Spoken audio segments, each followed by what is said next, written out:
So I went to the Sioux Falls train show for a few days, and now I'm back. And let's see what I got. As always, I came back with a bunch of locomotives, mostly junk. Uh, so I helped a guy with the test track. A friend of mine had set up a test track, and I decided we needed some locomotives to test to see if we could get them to work. So I went over and I found this kid who's selling some locomotives, all junk, $1 and $2, and I picked up. So here's a powered and a dummy GP18. You know we can never have too many of these. Did they start? Yes. Picked up another Athearn GP30. Now, obviously, it's broke, but took it apart. Did it start? Yes, it did. A Bachmann all-wheeler GP40. Look at that. All busted up. Did it start? Yep, sure did. Got it to start. Another U36B pancake. This one did not start, but when I took it apart, I know that I just need a couple of tools. I can get her to start. That was the fun of it, demonstrating will it start. And here's one I don't have. It's a Bachmann all-wheel F3, I do believe. Yep, got that to start, no problem. What am I going to do with these later? I don't know. Fix them up. I do have one idea, which I'll show you in a minute. Then, one of my favorite guys was there. He must have baited me because he had these guys out there. Here's, I think this is, it's a GP60. It did start. This one I did not try, only because he said he thinks there's a decoder, which I think might be a DH140, which we know does not work on our layout. You need, I believe you need a Digitrack specific programmer to get that thing to work at all. So I didn't try it, but SD60, this one I didn't have. It's in CNW paint. You know, I used to be everything CNW, but this one is going to go into the stripper, and we'll get that guy to work. Should not really be any problem. Then I do believe, for spending $3 on two of those, this kid threw in another GP40, which I have in this here bag. So I took him to part, see if he'd start, and he had zinc rot something fearsome, and completely fell apart. Did he start? Yes, he did. Got him to start. And I'm thinking, you know what? I might. It's so crumbly, I had to put it in a bag. And as you can see, full of zinc rot. I'm going to try something with that. Probably in June sometime. Because way back when we were working on those FAs, we had another one that had zinc rot and it fell apart. I might actually try, melt this stuff down, and take the good one here, make a sand mold of the two pieces, the two halves, the upper and the lower.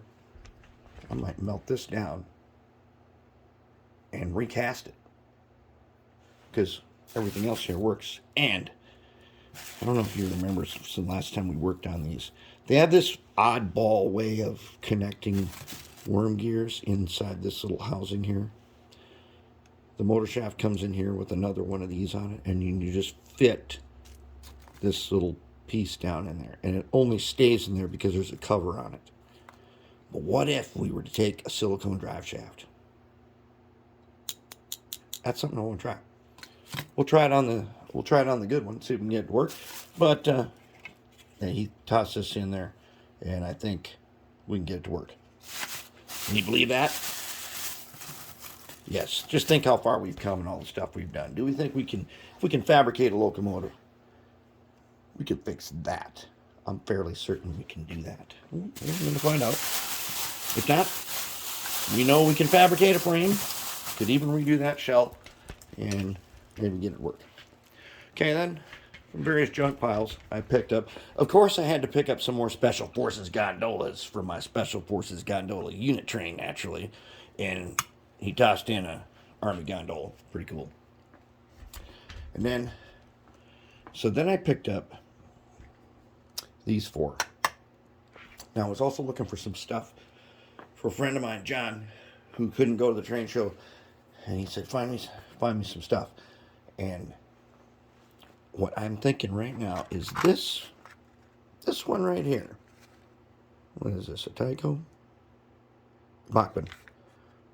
I think that this one is going to turn out to be one of the cooler pieces we've gotten in a while. We're going to find out. I might just do that one today because we're not going to repaint it.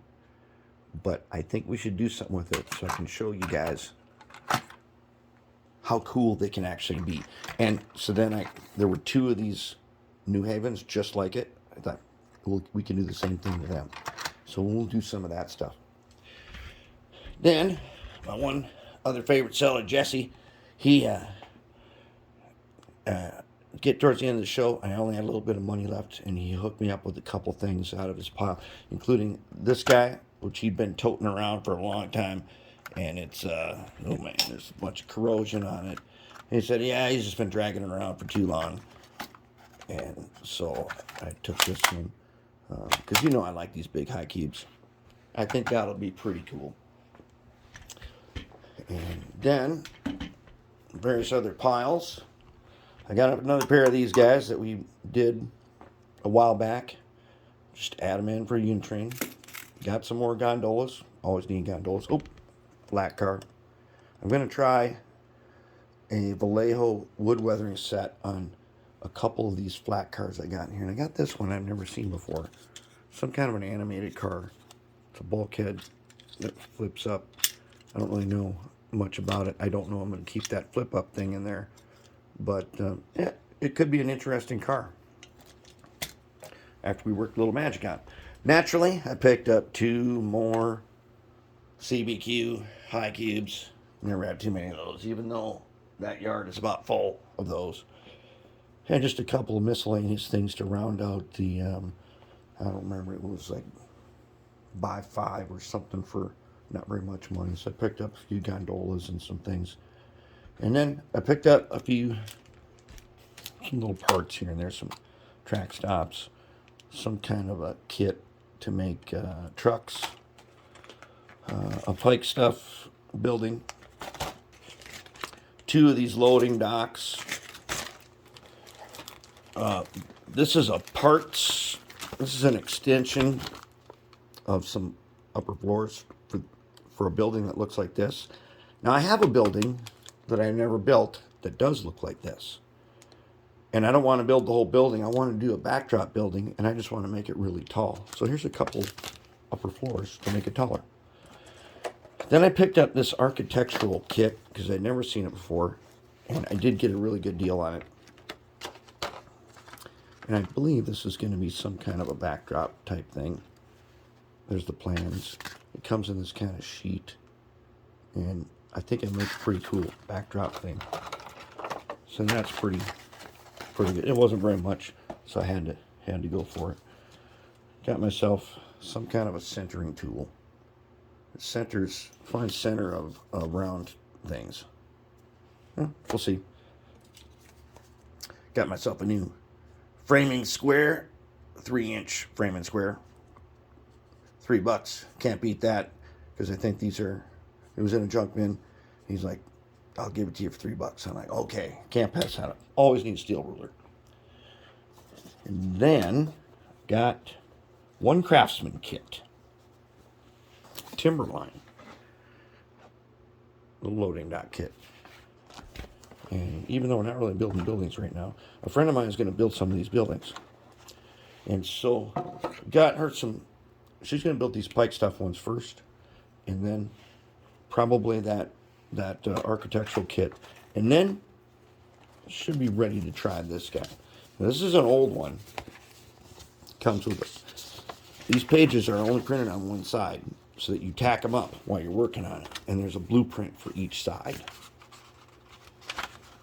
And that I like. So you tack these up on the wall, and then you follow them while you're putting it together.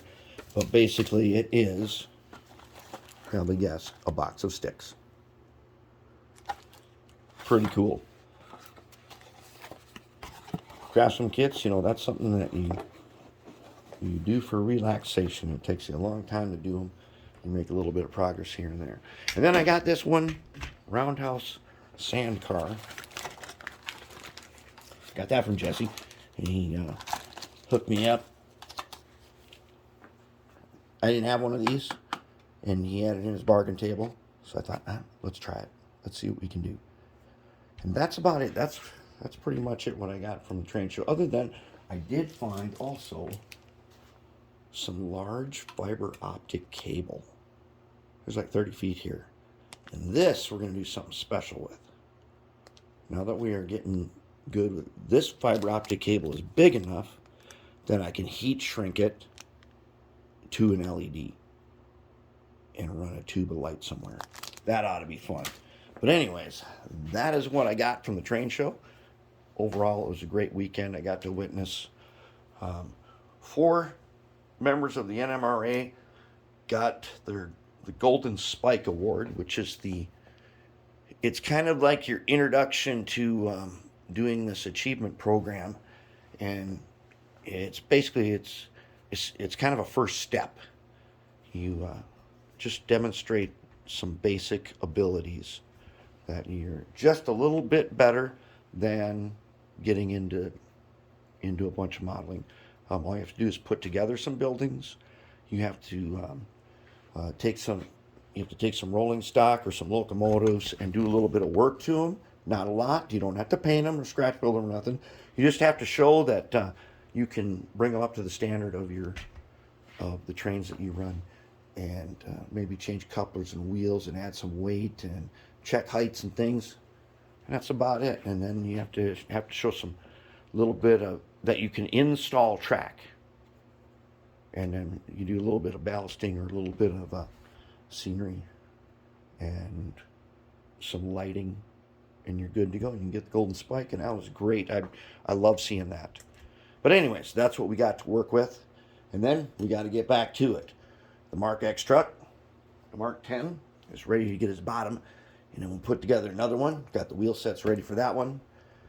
And we're going to try and get we're going to try to put those on a frame, get ourselves a working drivetrain, and then go from there. And I think we need to build a cab about now. We got to start working on some body work. Anyways, it's time to get down to business.